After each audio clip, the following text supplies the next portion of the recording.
Hello, good morning guys. Welcome to my channel, Miles Vlog. Ito yung bagong bili namin na itlog pugo. Ayan, aalisin ko na siya sa plastic at ililipat ko sa container box para hindi siya mabasag pag nakalagay lang sa plastic.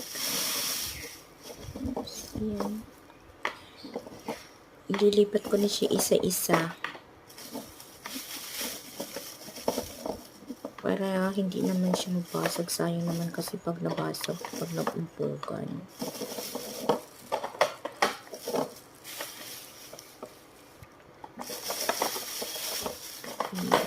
Malapit na matapos. Hindi ko na siya binilang pala guys. Basta kuha na lang ako ng kuha at lipat sa container.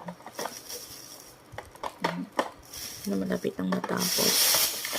Ayan, ito na lahat. Ang itlog ng pugo nasa container na. Sana nagustuhan niyo aking video. Thank you.